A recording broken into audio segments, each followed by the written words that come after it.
Hi, welcome to My Two Bits. My name's Laura Batante, and today I have this fun Halloween paper craft for you.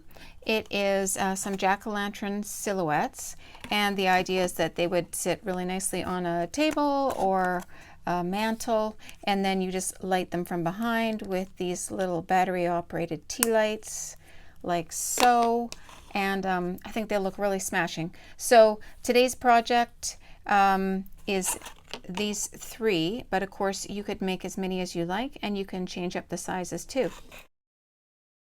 Okay, just before I go into materials, I want to just take a quick second and ask you once again to please give the video a like and subscribe to my channel if you haven't done that, just so that I can keep on bringing you these fun free crafts. I've got lots of great Halloween stuff coming up, Thanksgiving stuff, and of course Christmas, so you're not going to want to miss any of it.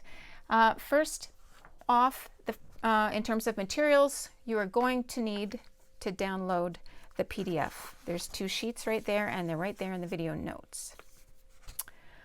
For other materials, of course, you're going to need the acrylic photo frames.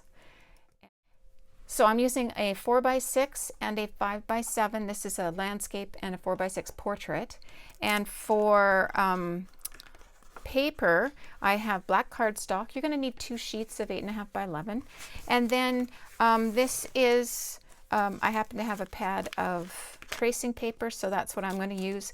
But you could use tissue paper, or if you happen to have some other translucent papers, go ahead and use those. I think pretty much anything will work because you don't have to cut anything fancy out. It's just going in behind.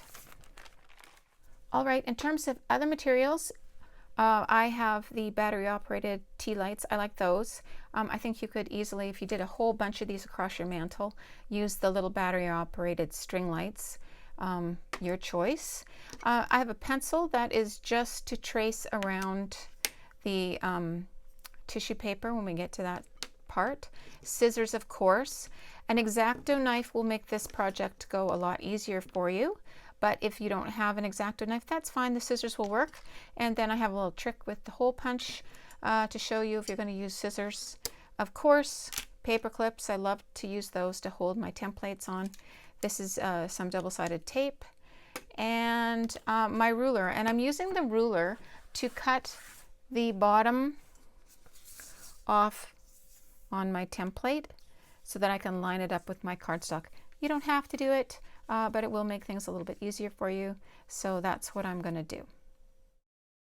All right, so I'm going to make in the video the two-faced one. And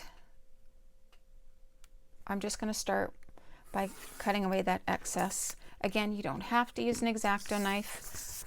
If you're not allowed to use an X-Acto knife, don't. That's fine. Just cut with your scissors. And if that line turns out a little bit crooked, it's okay, because you're going to use the straight line right here of the cardstock. So we're just going to line that up. And then we're going to put on a couple of paper clips to hold things in place.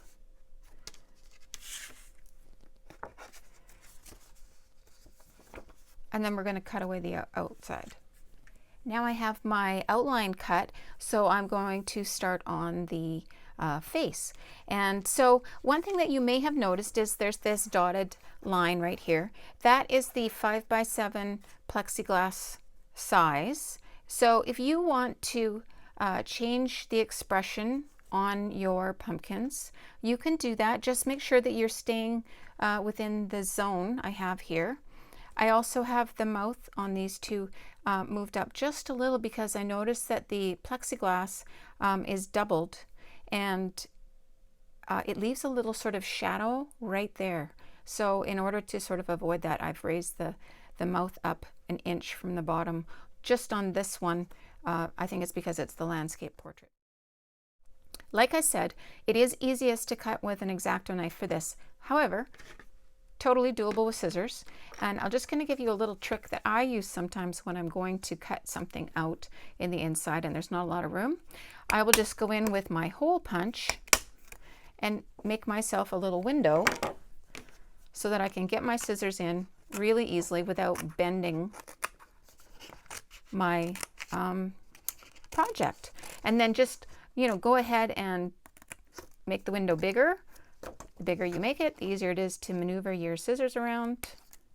So then it's just so much easier then to just keep going ahead and doing that. So that's going to work on the majority of these spaces. Okay, so I have the face cut out, and now I'm just going to flip it over, and I'm going to put my translucent paper on, so whatever you're using. And then with my pencil, I'm just going to trace a big shape around, like so, and cut that out, and then we're going to attach that on the back there. So with my template still face down, I'm now going to attach the chunk that I cut out, and I'm just going to use the double-sided tape for that. You could use a glue stick if you like.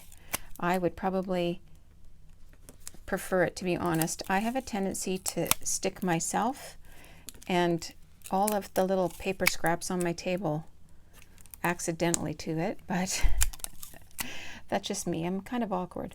So yeah, a glue stick or double-sided tape, whatever you like best, will work. You don't need tons of it.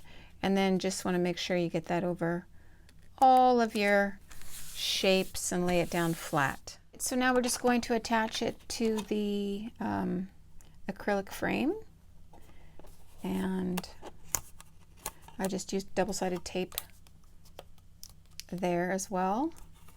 You could put on more pieces if you like. It does stick pretty well.